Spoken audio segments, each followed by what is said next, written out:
the healing frequency generator. In 1934, a man named Royal Raymond Rife stood in front of a room full of doctors and demonstrated something that should have changed medicine forever. His invention, a frequency instrument no larger than a typewriter, had reportedly destroyed cancer cells in laboratory conditions without harming surrounding tissue. 14 terminal cancer patients were treated. Within 90 days, according to witness testimony, all but 2 were clinically cured. The remaining 2 recovered shortly after, then the machine vanished. The patents disappeared. And Rife spent the rest of his life fighting to prove it had ever existed. Rife wasn't a fringe inventor working in secrecy. He had developed high-powered optical microscopes capable of magnifications previously thought impossible. His microscopes used frequency resonance rather than electron beams, allowing him to observe living viruses in real time. What he claimed to discover was that every microorganism, including cancer cells, vibrated at a specific frequency. By matching that frequency and amplifying it, he could shatter the organism the same way an opera singer's voice can shatter glass. His device emitted electromagnetic frequencies tuned to target pathogens. In controlled settings, he demonstrated its effects on tuberculosis, typhoid, and other diseases. But it was his work on cancer that drew the most attention. According to clinical reports signed by attending physicians, malignant tumours treated with Rife's frequencies began to break down. Patients who had been sent home to die started recovering. The University of Southern California even sponsored a special medical research committee to evaluate the technology. Then something shifted. In 1939, almost all records of Rife's work began disappearing. The research committee dissolved.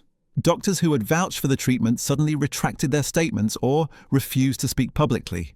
Rife's lab was broken into multiple times. Equipment was vandalized. Photographs of his microscopes and frequency generators were stolen. When he attempted to file patents, the applications stalled indefinitely. Some were rejected on vague technical grounds. Others vanished entirely from the patent office records. Morris Fishbein, head of the American Medical Association at the time, had reportedly approached Rife with an offer to buy the rights to his technology. When Rife refused, Fishbein allegedly launched a campaign to discredit him. Lawsuits followed. Clinical partners distanced themselves. Funding evaporated. Within a few years, the frequency instrument was effectively erased from mainstream medical discussion. By the 1950s, Rife had become a pariah. His laboratory was dismantled. The few remaining prototypes of his frequency machine were lost or destroyed. Documentation that had once filled filing cabinets was reduced to fragments scattered across private collections. Attempts to reconstruct the device based on surviving notes met with inconsistent results. Some claimed the technology worked. Others said it was impossible to replicate. The truth became buried under decades of conflicting testimony. But here's what can't be ignored. Multiple credentialed physicians signed affidavits confirming they witnessed the treatment's success. Rife's microscopes, separate from the frequency device, were acknowledged by scientists of his era as genuinely advanced. His work was published in respected journals before it was retracted. If the technology was fraudulent, why the aggressive suppression? Why destroy records instead of simply disproving the claims? What makes the story even stranger is the pattern that followed. In the decades after Rife's suppression, frequency-based therapies quietly reappeared under different names. Modern medicine now uses focused ultrasound to destroy tumours. Electromagnetic field therapy is FDA approved for bone healing. Researchers have confirmed that cells do emit measurable frequencies. The principles Rife proposed aren't considered pseudoscience anymore. They're just rebranded and controlled.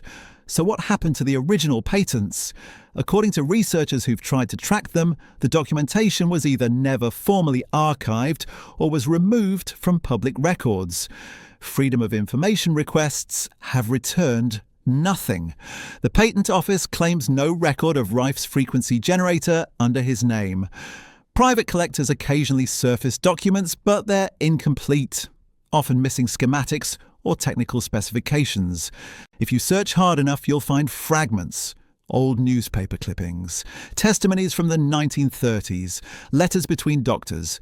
But the core evidence, the patents and blueprints that would allow independent verification, are gone.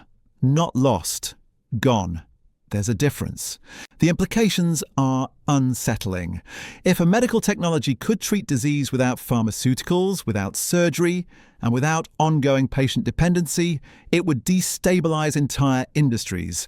Rife's machine, if it worked even partially as claimed, represented a shift away from profitable long-term treatment models. And that made it dangerous, not to patients, to economics. Rife died in 1971, bitter and largely forgotten. But in recent years, his story has resurfaced. Independent researchers have attempted to reconstruct his devices. Some report promising results. Others hit the same walls Rife did, unable to secure funding or institutional support. The pattern repeats. This case isn't about whether Rife's machine was a miracle cure. It's about what happens when an invention threatens the structure of an industry. And it's about how thoroughly something can be erased when the right pressure is applied. Because if one patent can disappear this completely, how many others have followed the same path? The Rife frequency generator is just the beginning.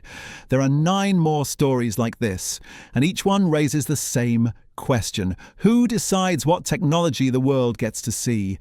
The pneumatic tire alternative. In 1952, a small engineering firm in Akron, Ohio, developed something that should have transformed the automotive industry. They called it the airless tire. Not the modern version you see in concept vehicles today. This was different. This actually worked. The design used a honeycomb structure of synthetic rubber compounds interlaced with a flexible polymer mesh. It couldn't go flat. It didn't require air pressure monitoring. It lasted 3 times longer than conventional tires, and it performed better in extreme conditions, from desert heat to Arctic cold. Initial testing showed superior traction, reduced road noise, and virtually no maintenance requirements. The inventor was a chemical engineer named Edward Stross. He'd spent nearly a decade refining the compound after watching his father struggle with repeated blowouts on rural roads. His goal wasn't profit, it was safety. But when he filed for a patent in 1953, things took a turn. The application was accepted, the patent was granted. Then, within 6 months, it was purchased by a major tyre manufacturer for what seemed like a generous sum at the time. Stross believed his invention would finally reach the market. He was told production would begin within 2 years. It never did. The company that bought the patent shelved it immediately. Internal memos later leaked to industry insiders revealed the rationale. The airless tyre was too durable. Customers would buy fewer tyres, replacement cycles would extend from every few years to potentially a decade or more. The entire business model of the tyre industry relied on regular replacement. A product that didn't wear out was a threat, not an innovation. Stross tried to buy back his patent. The company refused. He attempted to license it to competitors. He was met with legal threats. When he tried to speak publicly about the suppression, he received a cease and desist letter citing contractual obligations he'd signed during the sale. He was silenced by his own agreement. By 1960, Stross had moved on. He took a position teaching chemistry at a community college and never spoke about the airless tyre again. But the story didn't end there. In the 1970s, another engineer working independently in France developed a nearly identical concept. Same honeycomb structure, same polymer blend, same performance advantages. He filed for a European patent. Within months, the same American tyre company bought it. Same result. Shelved indefinitely. This pattern repeated at least 4 more times across different countries. Each time, a new inventor would create a version of the airless tyre. Each time, it would be purchased and buried. The technology was too good to release, but too dangerous to leave in independent hands. What makes this particularly disturbing is how the patents were handled. Unlike the Rife case, these patents weren't erased. They exist. You can find them in patent databases if you know where to look. But they're all owned by corporations that have never manufactured them. They sit in legal vaults protected by intellectual property law, inaccessible to anyone who might want to produce them. In the 1990s, a journalist investigating the tyre industry obtained internal documents showing that multiple major manufacturers had independently developed airless tyre prototypes.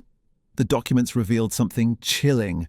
The companies had formed a quiet agreement. None of them would bring the technology to market. It wasn't a formal cartel, it was an understanding. Release the airless tyre and you destabilise the entire industry. So no one did. When the journalist attempted to publish the story, the article was killed by the publication's legal team. Too much risk of litigation. The documents were returned to their source and the journalist was reassigned. Fast forward to today, you'll see headlines about airless tyres being developed by modern companies. Michelin, Bridgestone, Goodyear. They're all working on them now, decades after the technology was proven viable. But there's a catch. These new versions are being designed for specific applications. Military vehicles, low-speed commercial fleets, lawn equipment. Not for consumer cars, not yet. Why? Because the business model still hasn't changed. The industry has simply adapted. They'll release airless tyres eventually, but only when they can control the pricing, the distribution, and the replacement cycle. The technology will arrive on their terms, not the consumers. And here's the part that should bother you. Every year, thousands of accidents are caused by tyre failures, blowouts, underinflation, tread separation. People die because of preventable tyre issues. The airless tyre would eliminate most of these risks. It's been ready for over 70 years, but it's more profitable to sell tyres that wear out.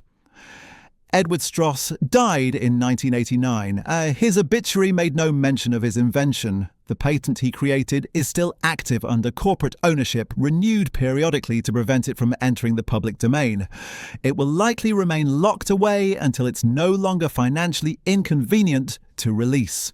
This isn't a case of lost technology. It's a case of deliberate suppression. The airless tyre exists. It works. It's just been hidden in plain sight, wrapped in legal protections that ensure it never disrupts the industry that benefits from its absence. And that raises an uncomfortable question. If something this practical, this life-saving, can be suppressed for decades simply because it's too durable, what else has been buried for the same reason? How many other patents are sitting in corporate vaults, waiting for the moment when releasing them becomes profitable instead of threatening? The airless tyre isn't a conspiracy theory, it's a business decision. And it's been made over and over again across multiple countries by multiple companies for one simple reason. Durability is bad for business. And some inventions are too good to ever see the light of day, but they're not the only ones. The Starlight material. In 1993, a hairdresser from Yorkshire named Maurice Ward appeared on the BBC science programme Tomorrow's World. He brought with him a substance he called Starlight. What happened next should have changed the world. Ward coated an egg in a thin layer of his material. Then he exposed it to a blowtorch producing temperatures exceeding 2,500 degrees Celsius, the kind of heat that would melt steel in seconds. The egg remained cool to the touch. When he cracked it open, the inside was raw, completely uncooked. Scientists in the studio were stunned. Ward then demonstrated the material on other objects. A sheet of starlight-coated cardboard held against a blowtorch for several minutes showed no burn-through, no charring on the reverse side. The material didn't just resist heat, it seemed to neutralize it entirely. Laboratories wanted samples. Defense contractors reached out. NASA expressed interest. But Maurice Ward refused to hand over the formula. He demanded control. He wanted licensing agreements that guaranteed he would retain ownership and receive royalties. He didn't trust corporations, and he had good reason not to. Ward claimed that Starlight was made from organic materials, common substances anyone could purchase. He hinted at polymers, resins, and ceramic compounds, but never disclosed the exact recipe. He registered patents, but they were intentionally incomplete. Just enough to prove the concept, not enough to replicate it. Testing continued for years. Independent labs confirmed the material's properties. It could withstand laser strikes, nuclear flash simulation, extreme kinetic impacts. In every scenario, Starlight outperformed existing heat-resistant materials by orders of magnitude, and it was lightweight, cheap to produce, according to Ward. The applications were endless. Fireproof buildings, spacecraft shielding, protective clothing for firefighters, military armour, aircraft coatings. But Ward never sold the formula. Negotiations with multiple corporations collapsed. He accused them of trying to reverse engineer the material from samples.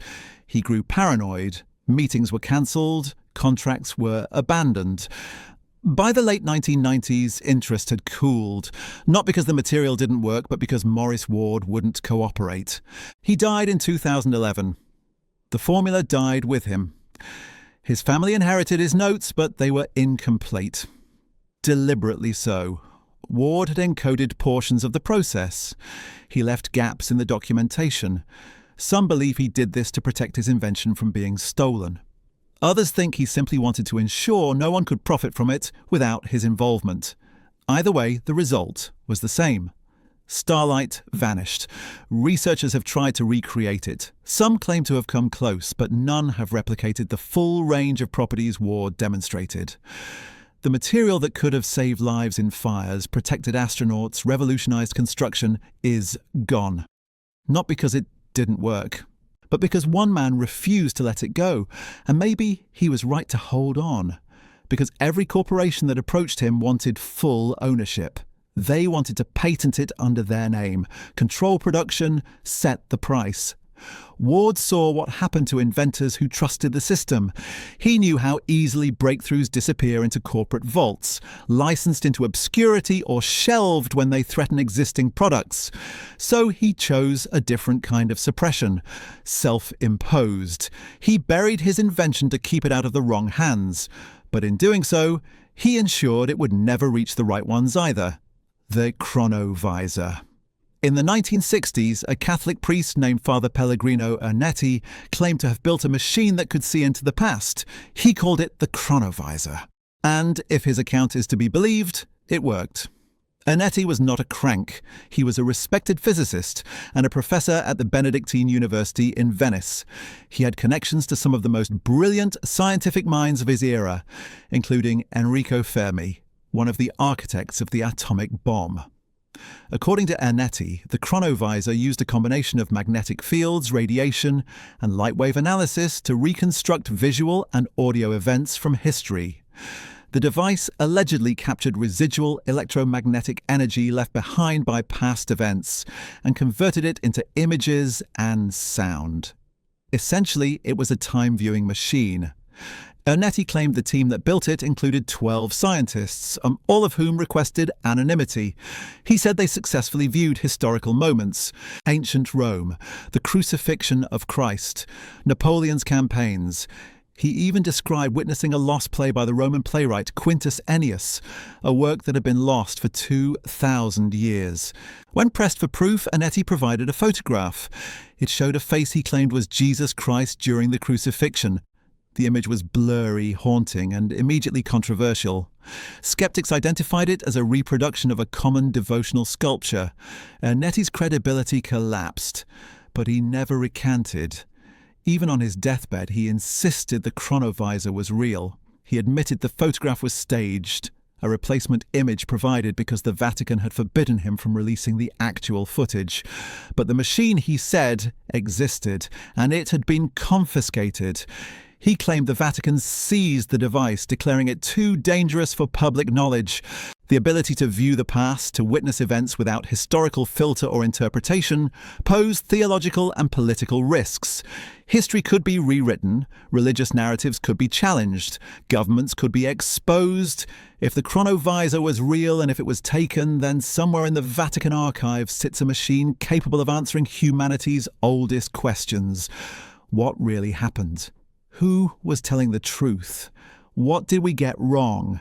No evidence of the device has ever surfaced. No blueprints, no components, no testimony from the alleged 12 scientists. Ernetti's story remains unverified, dismissed by most as delusion or fabrication. But the timing is strange. His claims came during an era of intense research into electromagnetic phenomena, quantum mechanics, and experimental physics. Concepts that seemed impossible then are now being explored seriously. Retrocausality, quantum observation affecting past states. The idea that information from the past might be recoverable isn't as absurd as it once seemed. What if Ernetti stumbled onto something real? And what if the response wasn't skepticism, but suppression, the suppressed cancer cure? In 1934, a scientist named Royal Raymond Rife demonstrated a technology that he claimed could destroy cancer cells without harming surrounding tissue. He called it a frequency instrument. And according to those who witnessed it, it worked. Rife wasn't a medical doctor, but he was a brilliant inventor and microscopist. He developed what he called the universal microscope, which could magnify objects far beyond the capability of standard optical microscopes. Using this device, he claimed to observe living viruses in real time, something that wasn't supposed to be possible with the technology of his era. His theory was simple but radical. Every organism, including bacteria and viruses, has a specific resonant frequency. If you expose it to that frequency at sufficient intensity, it will vibrate until its structure breaks apart.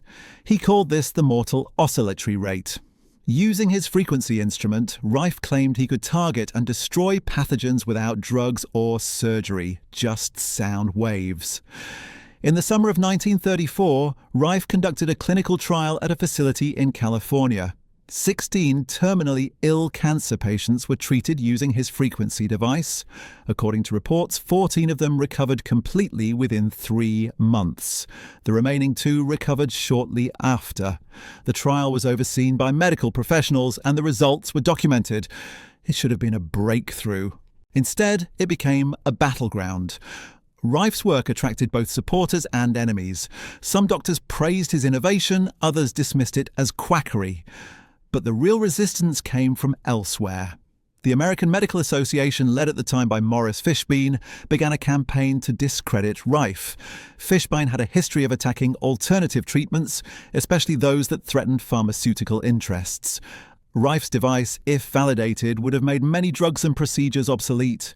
Fishbein allegedly attempted to buy the rights to Rife's technology. Rife refused.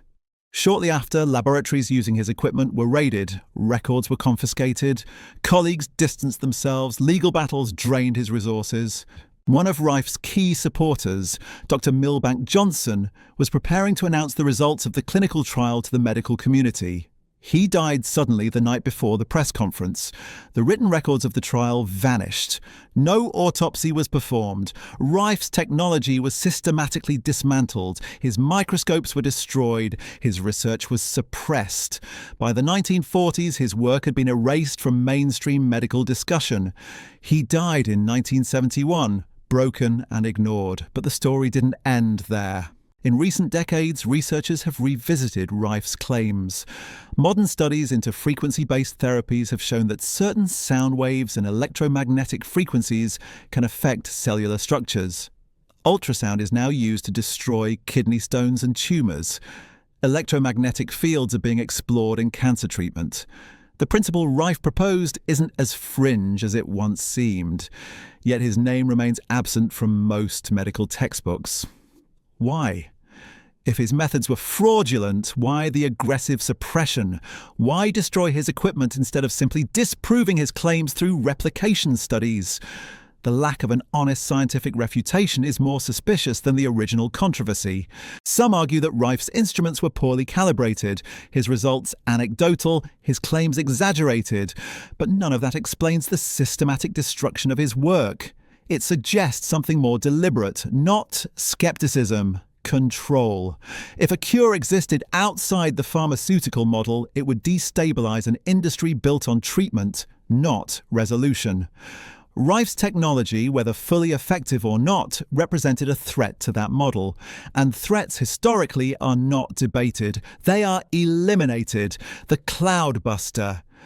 Wilhelm Reich was a psychoanalyst, a student of Freud and later one of the most controversial scientists of the 20th century. In the 1950s, he claimed to have discovered a form of primordial energy he called organ, and he built a device to harness it. He called it the cloudbuster. Reich believed organ was a life force present in the atmosphere, in living organisms, and throughout nature. He theorized that by manipulating this energy, he could influence weather patterns, health, and even emotional states. His cloudbuster was a series of metal pipes connected to water, aimed at the sky. When operated, Reich claimed it could dissipate clouds, induce rainfall, and even neutralize radioactive fallout. It sounds absurd, but Reich conducted field tests. Farmers hired him to break droughts. Witnesses reported results. Clouds formed, rain fell. Whether coincidence or causation, something happened that people couldn't ignore. The US government certainly didn't ignore it. In the early 1950s, Reich came under investigation by the Food and Drug Administration. They claimed his organ accumulators, another device he built, were fraudulent medical instruments. Reich refused to cooperate with the court, arguing that scientific matters couldn't be settled by legal decree. The court disagreed. In 1956, a federal judge ordered the destruction of Reich's equipment, research materials, and publications. His books were burned, not banned. Burned by government agents in the United States in the 20th century. Reich was sentenced to 2 years in prison for contempt of court. He died there in 1957, a week before he was eligible for parole. His cloudbuster was dismantled. His research was scattered or destroyed. Decades later, some of his ideas have been quietly revisited. Atmospheric ionization, electromagnetic fields, and bioelectricity are now studied seriously. The notion that energy fields influence biological systems is no longer dismissed outright. Yet Reich's name carries a stigma that prevents objective analysis. Was the cloudbuster real, or was it theatre? The answer may not matter. What matters is how it was handled. A scientist presented unconventional claims. Instead of rigorous testing or public debate, his life's work was incinerated by court order. If Reich was wrong, the evidence would have spoken. If he was right, that's exactly why the evidence had to burn. The memory eraser technology. In the late 1960s, researchers at McGill University in Montreal conducted experiments that would later be classified and buried. They were exploring memory reconsolidation, the process by which memories are recalled, altered, and stored again. What they discovered was a technique to selectively erase specific memories without damaging a surrounding cognitive function. The implications were staggering. Trauma could be erased. Witnesses could be silenced. Identities could be rewritten.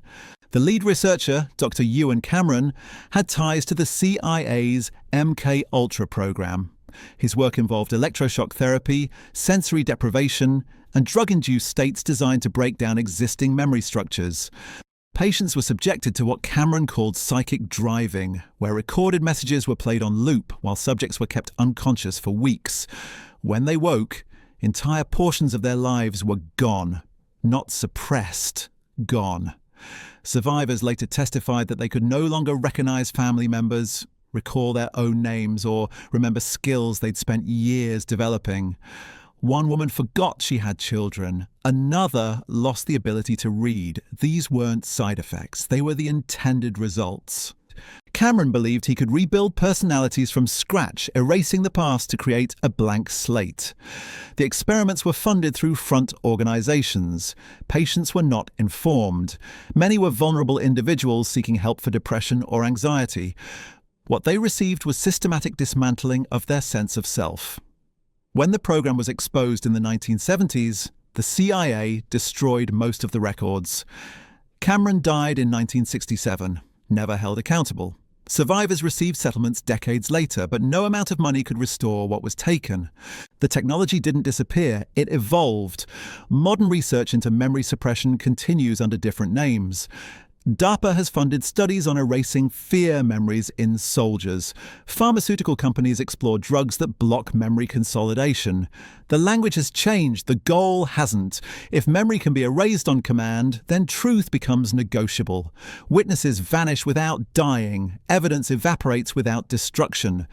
The perfect crime isn't one that leaves no trace. It's one that removes the memory of the crime itself, the sonic cloaking device.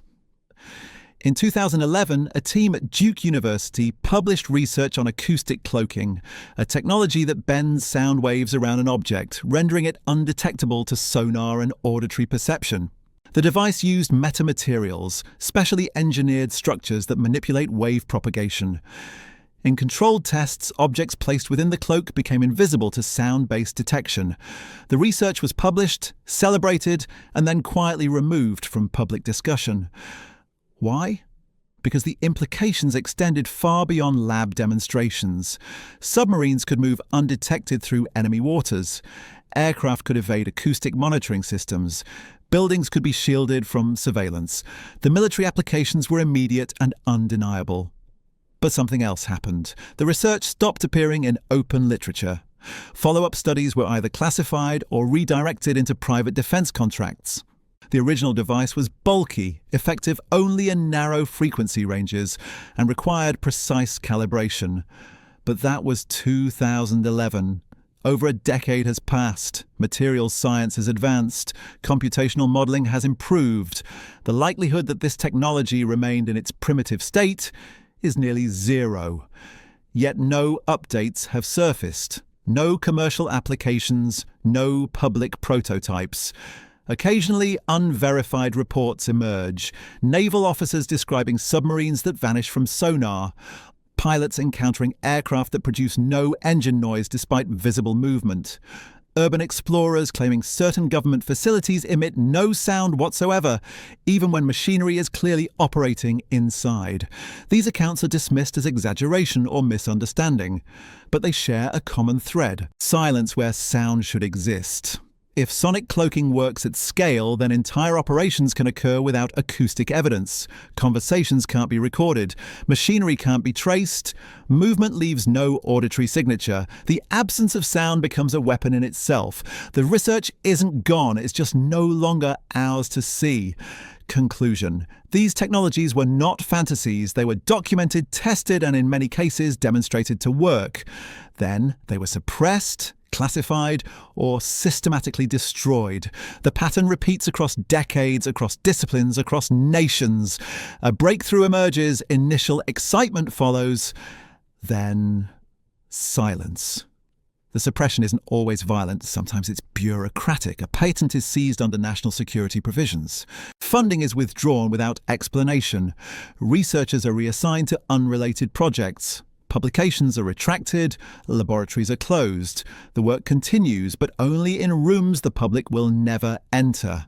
What unites these cases isn't the technology itself, it's the response.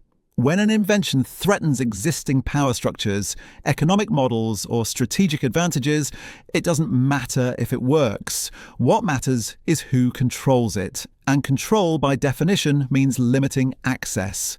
The suppressed technologies aren't lost. They're locked away, studied in classified programs, refined in black budget facilities, and deployed in contexts we'll never verify. The inventors are sometimes silenced, sometimes co-opted, sometimes erased from history entirely. But their work endures, hidden behind layers of secrecy and plausible deniability. We are told that innovation is rewarded, that breakthroughs are celebrated, that progress is inevitable. But progress is only inevitable when it serves the right interests. When it doesn't, it's buried. Not because it failed, because it succeeded in ways that were too dangerous to allow. The technologies described here represent only a fragment of what's been concealed.